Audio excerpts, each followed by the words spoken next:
I mean, Buzz is just one of one, man. He's a culture guy, and he gets his guys to play hard and grind it out, and they're down a really, really important piece. And they're still playing just tough and hard-nosed and elite-level basketball.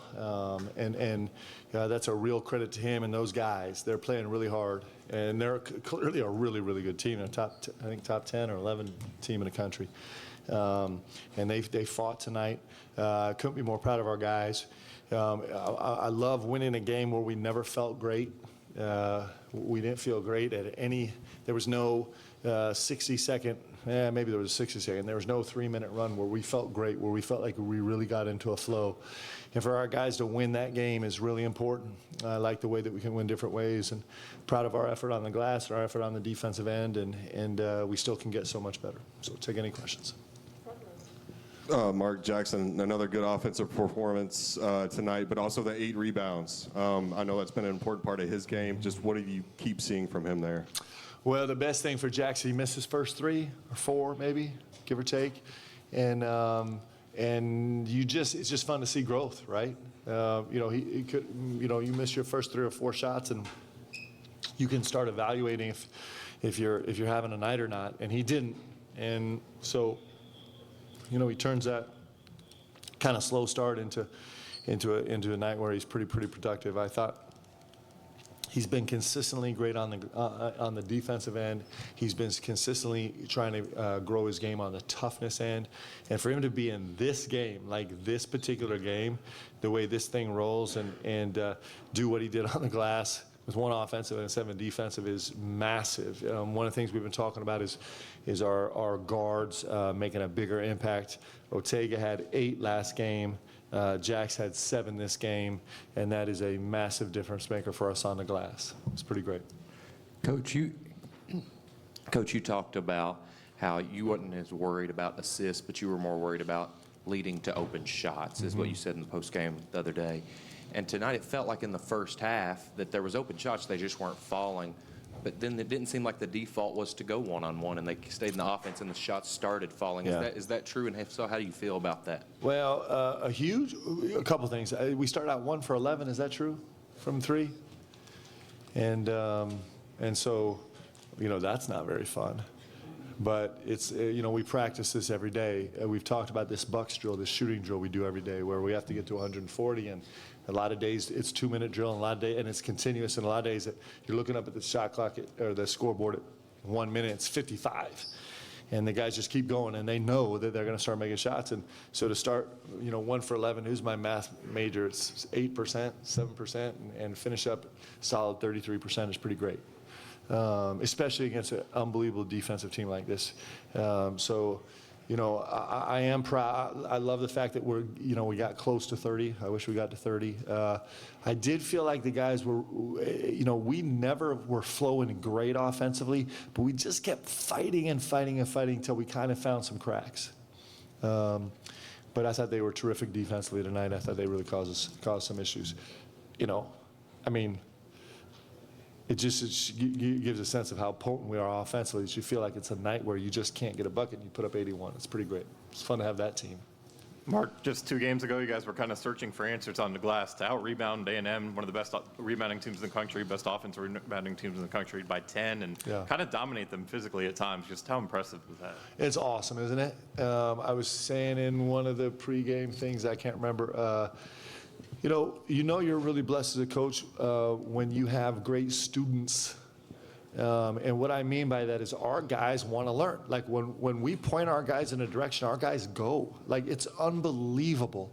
And that sounds so simple, but it actually doesn't happen in basketball with very many teams. But when our guys dig into a focus, it might not be an immediate payoff in a day, but over the course of a week or 2 weeks or a month, these guys every single time have kind of answered the bell and actually got better. For us to be 40-30, if you told me it was going to be 40-30, and we're going to out-offensive rebound them by 1, and we're going to hold two of the best offensive rebounders in the entire country, their starting five and their backup five, to only one offensive rebound between them. That's an epic effort by our guys, and I'm really proud. And I'm saying that because we have so much respect for what Texas A&M does on the glass. They're incredible on the glass. They average 44% of their offense. They offensive rebound 44% of the opportunities. That's an insane number. And they came in there as number one in the country. So. Mark, Texas A&M is a pretty tough opponent for Travis Perry to be forced to play maybe a little more. Seems to be getting more comfortable and even gave you, it looks like, a spark early. Yeah, TP is just like, he's terrific, isn't he?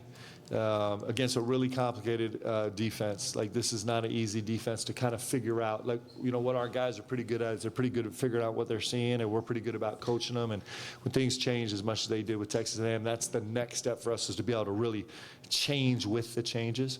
But TP, it was big shots.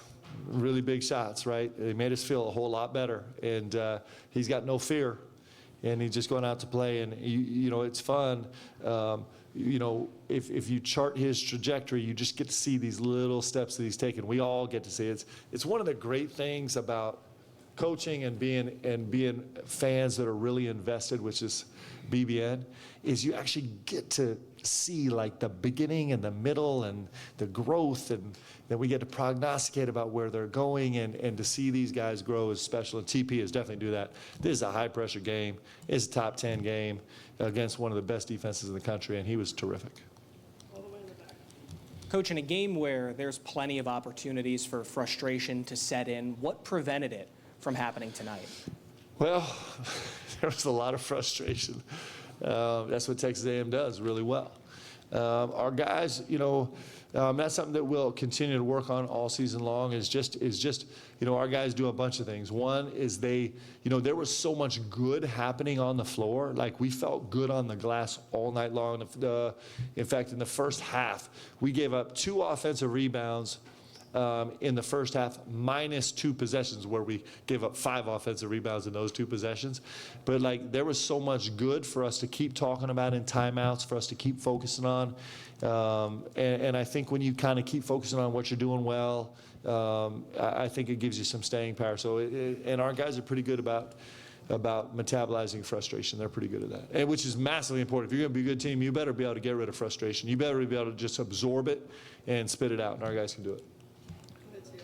Mark, on the heels of that, how much of that is just based on the experience, the amount of experience you have in veteran guys who've kind of been through these situations? For sure, it's experience. For sure, that's a huge part. I would say that's secondary to our guys' connectedness. I think our guys are, and their focus. So our guys are unbelievably connected, and that gives them staying power. They care about each other. They want to fight for each other. They want to celebrate each other. And that connectedness, they want to help each other. And so that connectedness really matters. And our team's ability to focus on the challenge. Like, we know exactly what the challenge is. We know the challenge is that we're super frustrated right now. Okay, let's get that out, and let's move on to the next thing. The guys' focus is great, and their experience is also a huge part of it. Mark, you mentioned even a couple of weeks ago, just going back to the offensive rebounding and the glass, just even you guys as a coaching staff maybe wondering if you were focusing too much on it in practice or in film and trying to get it to translate. But just over the last 2 games, Mississippi State and now A&M, was there something that you guys as coaches identified, changed, tweaked in terms of trying to implement that with your players, or did it just kind of finally resonate with them? It's growing is super complicated, right? So We've put a huge emphasis on it. It's the Matt Santoro project. You should all chase down Matt. So Matt has a staff that we'll usually have 12 segments in practice, and 7 of them will be live. And so Matt live stats with his team every single rebound that goes up and who's getting a hit. So it's not just getting a rebound, but it's actually doing their job, blocking out, getting a hit. And then he makes an announcement over either the loudspeaker here or up, so he'll be on the Jumbotron. When we practice here, it's actually quite entertaining. And then in the JCC, he has a megaphone. I don't know where he got this thing, but credit to him, he got a megaphone. And so he makes the announcement after every single segment. So we believe what you focus on broadens. And then our staff has done an unbelievable job about, at the beginning, cherry picking unbelievable efforts so our guys could see what it looks like to be successful. And now it's getting easy. And now the guys are having fun with it. And Matt Santoro is handing out a formal certificate. Our genius graphic designer, Addie Feldhaus, is making these incredible certificates. And after every game, the hit champion, on Thursday, we'll present the hit champ of this game with an official certificate. Ansley Almanor is 2 for 2. So we'll see if he goes 3 straight games. But I think what you focus on broadens. I think our staff and our players are doing a great job with it. It's pretty fun.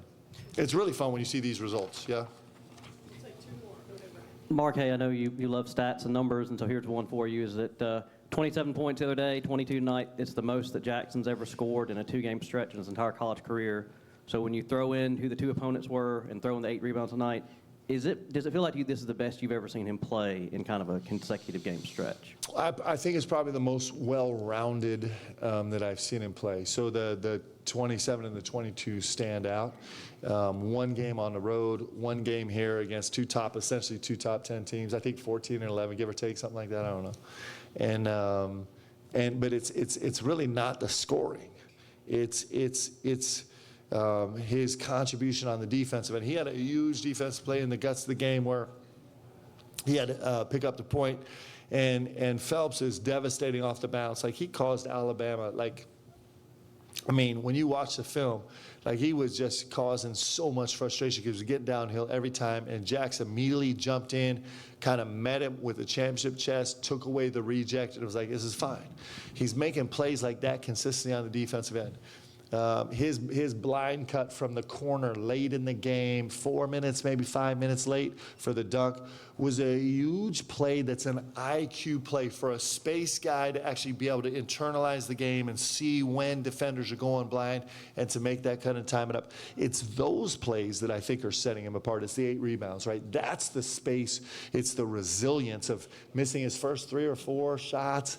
And you think, man, was the other night just an anomaly and I'm going back to it? And he didn't. He's like, nope, I'm here to play and I'm going to keep making plays. And so it's all those pieces of his game that are pretty exciting, man. It's just, like I said, it's awesome to watch guys grow, and I've had the great honor and privilege of watching him grow for 3 years. Mark, as part of the rebounding that you discussed earlier with Amari, how much of that discussion involved going and kind of attacking it with 2 hands? And Yeah. It looked like the best he's done with that. Man, he looked like a man-child on the glass, didn't he? My goodness, he was a man on the glass. I was really proud of him tonight. He's, it's interesting. So Amari's played at a much different level basketball for the last 3 years. And I think what's fun right now is he's been given permission by the whistle to actually use his physicality, which he couldn't use at Drexel. It was a much different deal, right? It was kind of like, I'm playing against smaller guys. If I touch somebody, they're going to fall over. I'm going to get a whistle. So this adjustment for him now, where he's like, wait, I can run dudes over and it's okay. It gets fun. I think he's having a great time, man, and he's fighting for his team. We talked about this after the last game, but he loves his guy. He got just a ginormous, I know that's not a word, but I'm going to use it anyway, a ginormous heart. And he was I thought he was brilliant today. I thought he was so good. He was just a commanding presence on the glass.